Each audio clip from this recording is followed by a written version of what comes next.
Hello and welcome to the 2023 Lyceum Fellowship Symposium. I'm Peter Vincent, Board Chair of the Lyceum Fellowship. I'm joined here by our other board members, our esteemed jury. We're here in the offices of BIG-Bjarke Ingels Group in New York City. Had a very lively discussion of the jury of submittals today for our 2022 competition. Thank you for joining in from around the country for our symposium. The jurors will introduce themselves, starting with our jury chair, Douglas Alligood. Good afternoon. My name is Douglas Alligood. I'm a partner at BIG. I'm also the 2023 jury chair. Good afternoon, everyone. I'm Eva Neubauer Alligood. I'm the executive director of Hester Street. I am an urban planner, the only one in the jury group, and I've been working in community development for nearly 30 years. Hello, everybody. My name is Jack Travis. I'm an architect and interior design professional here in the city of New York. I also teach, and I also do what I refer to as cultural design consultant. Good afternoon, everybody. My name is Vaki Moema. I am co-managing principal of Gensler's office in Baltimore. And I wanted to say from all of us in Baltimore, thank you for bringing your talents to our city and helping us to reimagine Old Town Mall. Hello, everybody. I'm Tom McNeil. I'm a partner at Hector Architects and a board member of the Lyceum Fellowship. Great, thank you all for participating.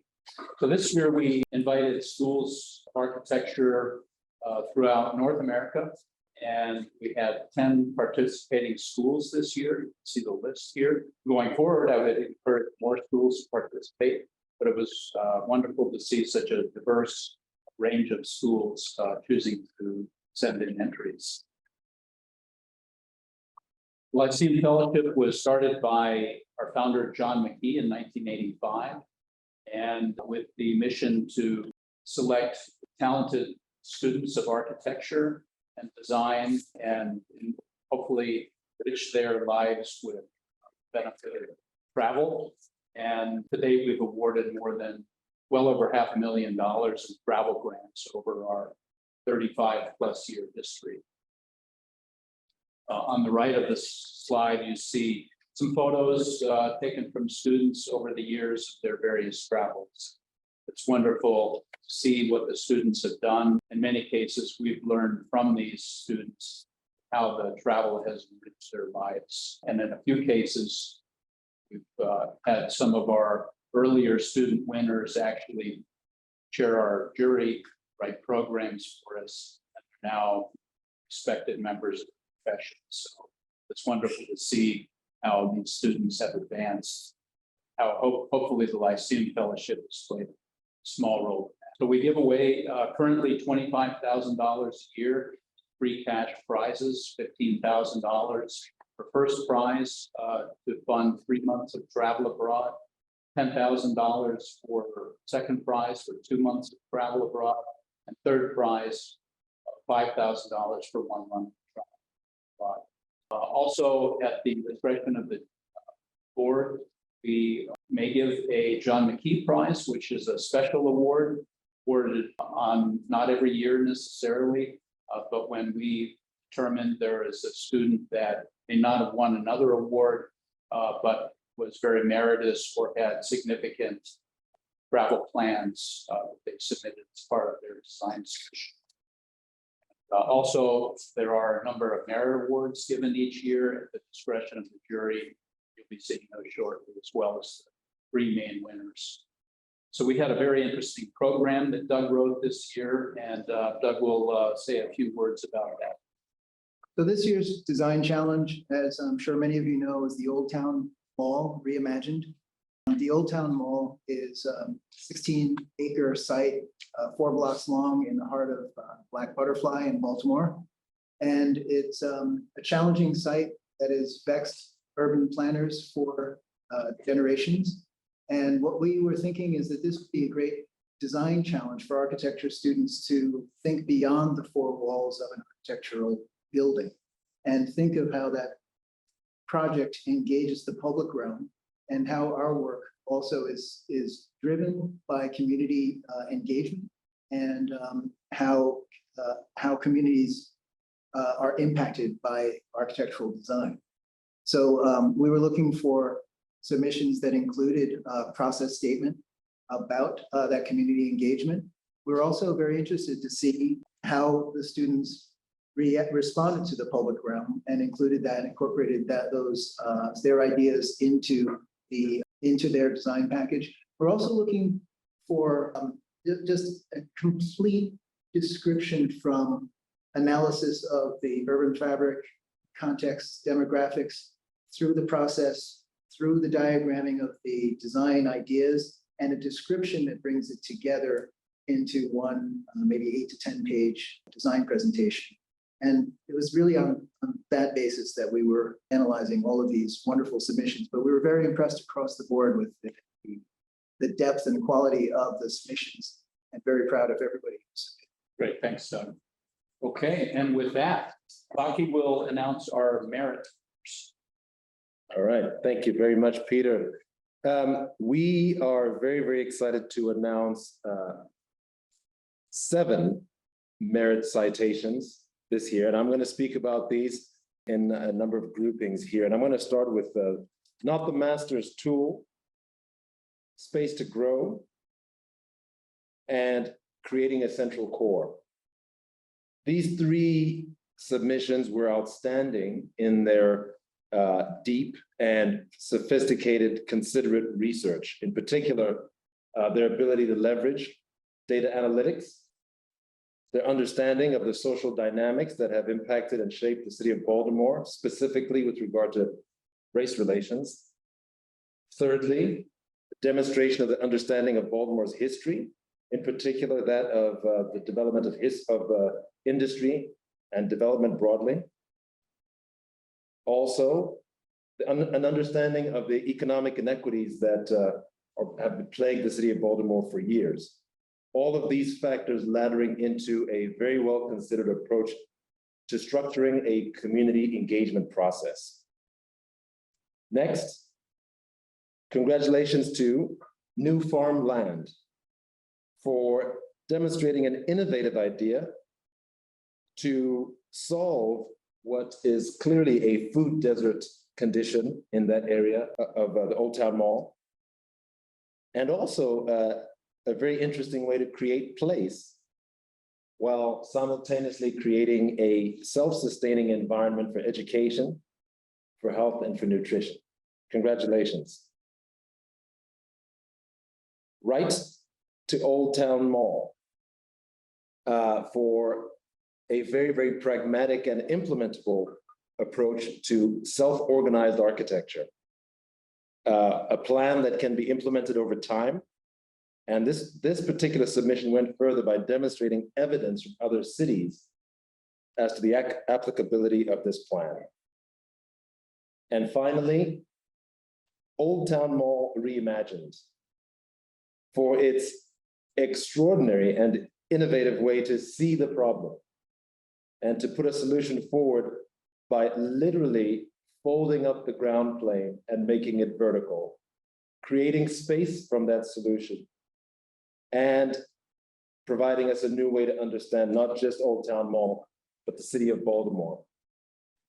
And lastly, that particular submission was outstanding for its quality and clarity of visual communication. So congratulations to all the winners who are presently on screen.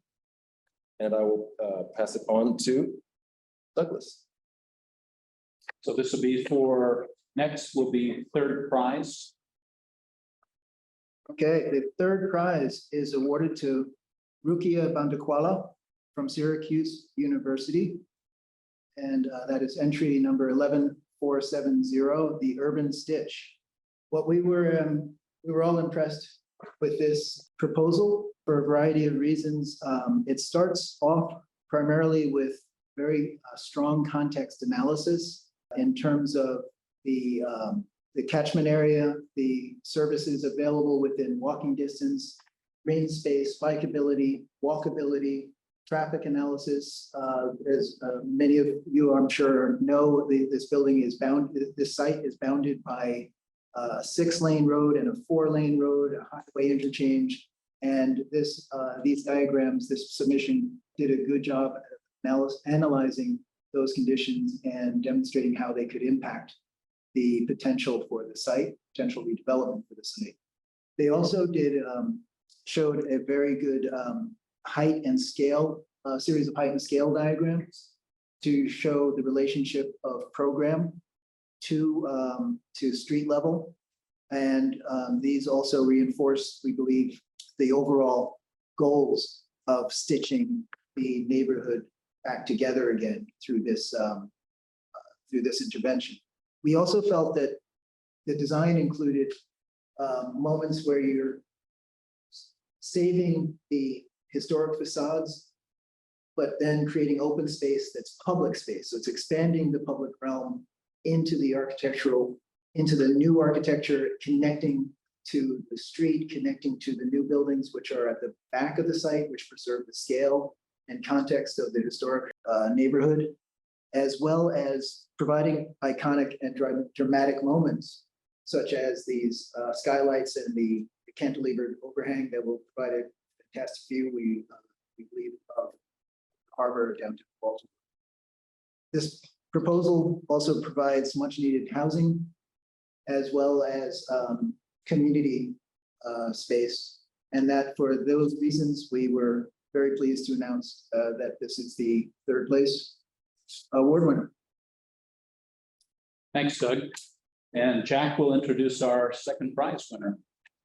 Okay, thank you. It's my extreme pleasure to announce second place to Ilmi Lakaj. And Ilmi, please forgive me, mispronounced your name, from Boston Architectural College. The project, a sustainable green oasis in Baltimore, or as I termed it, the greening of the hood. The jurors felt that it was a strong, sustainable, resilient, and culturally specific project with a focus on play, but a place for children and for all in the community. By definition, a place to pause, refresh rather, in likened to the Sahara Desert, in my opinion, where travel between the North and the South becomes critical across this vast divide.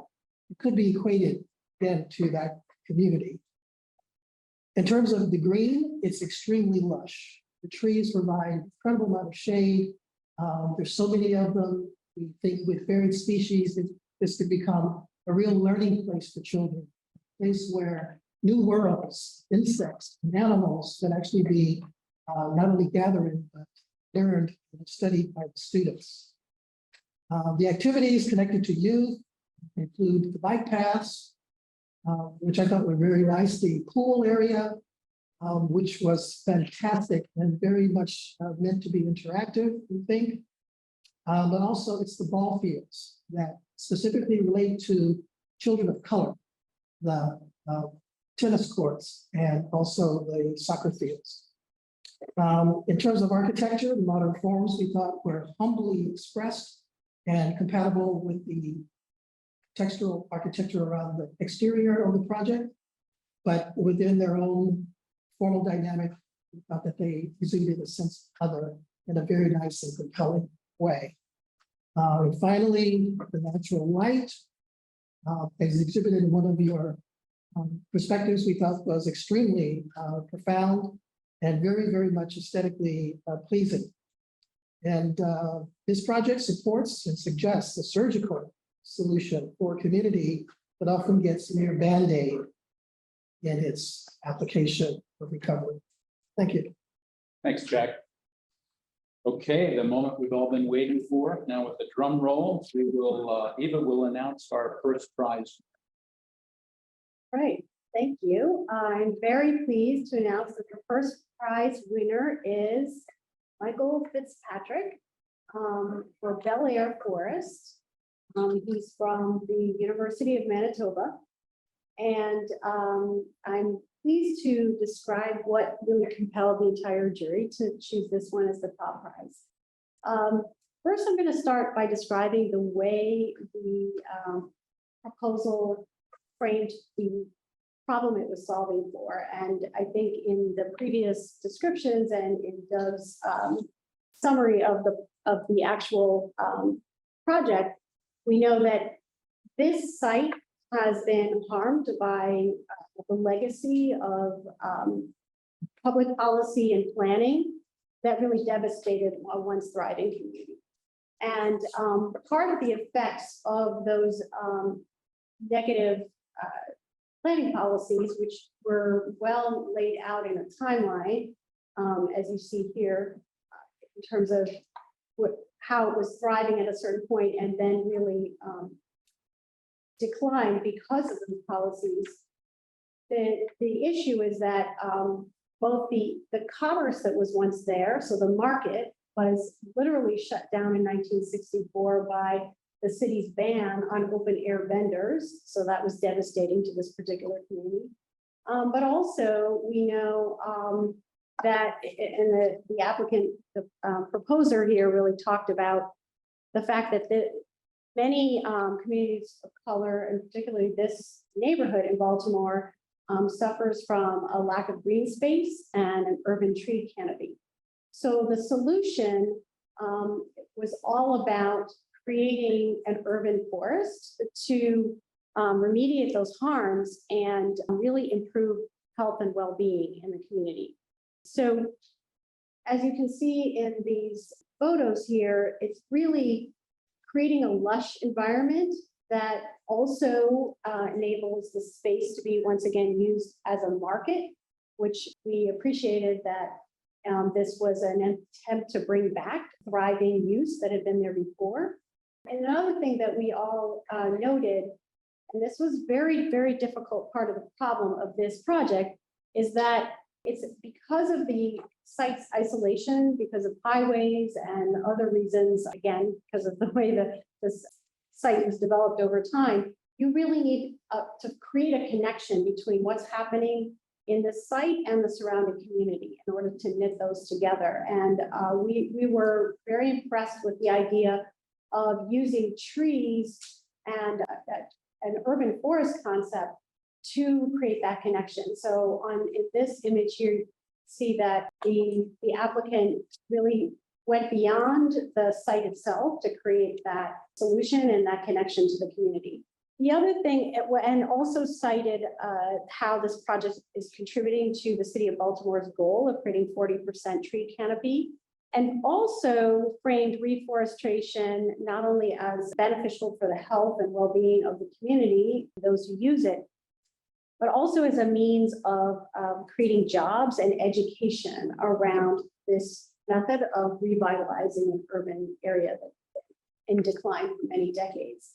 And so the program includes a school, so education-based programs around green urban spaces.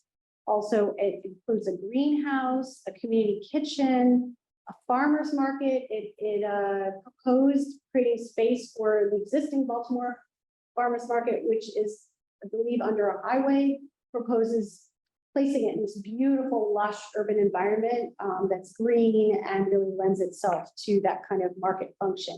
See what else to note here. And it also proposed housing, which we noted on a number of proposals was an important component to reactivating a space that really has no existing use right now. It's important to bring in, people who live there so that it's not completely isolated with the new function of it being a forest and farmer's market. So we thought that was a good solution to bringing in vitality and street activations, having some people actually live there. Other thing of note is we appreciated that the applicant analyzed the site in terms of issues around transit and talked about making sure that this space was accessible for the public. Also activated the space not only for a farmer's market and other kinds of pop-up market functions, but created spaces for restaurants, coffee shops, other ground floor commercial spaces. And again, with kind of a fully integrated vision, I think this image here compelled us all because we imagined ourselves standing in this lush green space with the sun dappling through these interesting forms that are created. It's sort of part of the canopy that you experience here, but also that this design lends itself to market stalls and again, cafes, commercial uses that activate the space and create a really pleasant environment for people to experience. And these are all really important things for Baltimore, particularly this neighborhood. Anyone who's been to this part of Baltimore, other parts of Baltimore knows there's a lot of asphalt, there's a lot of space without any tree canopy. And so we were really pleased with this solution for this particular site and this neighborhood. So congratulations. Congratulations indeed. So I'd like to thank the students who submitted entries this year, and to their faculty advisors and to the schools. Also, a huge thanks to our jurors today for your time, travel here, and particularly for Douglas for writing this really thoughtful program. Very appreciative. And lastly, I wanted to just give a little forward thought to our next year's competition, 2024, which will be entitled Reforming the Anthropocene, a Center for Regenerative Building, which is written by Elizabeth Gray and Ellen Organsky of Gray Organsky Architecture in Haven, Connecticut. That program will delve very deeply into sustainability. So we're very excited about that. That will be open for the sending out a call for entries in the coming few weeks here.